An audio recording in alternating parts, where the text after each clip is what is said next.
तर बजेटमध्ये महाराष्ट्रासाठी झालेल्या घोषणेवरून मुख्यमंत्री फडणवीस आणि अर्थमंत्री अजित पवारांनी सांगितलेल्या आकड्यांमध्ये तफावत आढळून आली आहे। MUTV प्रकल्पासाठी 511 कोटी 41 लाख रुपयांची घोषणा झाल्याची माहिती मुख्यमंत्री फडणवीस यांनी दिली आहे। तर याच प्रकल्पासाठी 1465 कोटी 33 लाखांची घोषणा झाल्याची माहिती अजित पवारांनी दिली आहे। तर मुंबई आणि पुणे मेट्रोबाबतच्या आकडेवारीबाबत देखील हीच तफावत समोर येते आहे।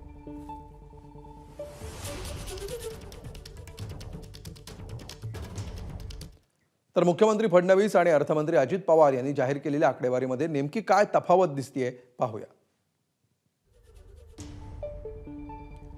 MUTP प्रकल्पासाठी 511.48 कोटींची तरतूद आहे असं फडणवीस म्हणतात, तर 1465.33 कोटींची तरतूद असल्याचं अजित पवारांचं म्हणणं आहे। मुंबई मेट्रोसाठी 1255 कोटी रुपयांची तरतूद अर्थसंकल्पात झाली आहे असं फडणवीस म्हणतात, तर अजित पवार म्हणतात ही गुंतवणूक किंवा ही तरतूद 1673.41 कोटींची।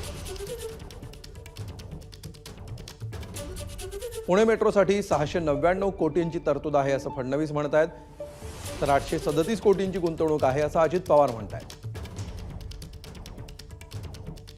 इंटिग्रेटेड ग्रीन अर्बन मोबिलिटी प्रकल्पासाठी देवेंद्र फडणवीसांच्या मते 792.35 कोटींची तरतूद करण्यात आली आहे, तर अजित पवारांच्या मते हा आकडा आहे 652.52 कोटींचा।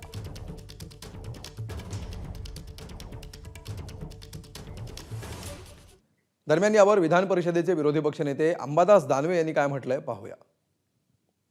त्यांनी मुंबई अहमदाबाद हायस्पीड रेल्वे प्रकल्प याच्यात मला महाराष्ट्रातल्या एखाद्या व्यक्तीनं या कामाला मोठा निधी द्यावा असं मागणी केलेला एखादा व्यक्ती दाखवा। गुजरातसाठीचा प्रकल्प तो महाराष्ट्राच्या नावावर का खपवता हा माझा मान्य मुख्यमंत्र्यांना प्रश्न आहे। गुजरातसाठी रेल्वे जर सुरू होत असेल तर त्याचं महाराष्ट्राच्या बजेटमध्ये महाराष्ट्रासाठी मिळाल्याचं का म्हणावं हा एक प्रश्न आहे। ABP माझा, उघडा डोळे बघा नीट।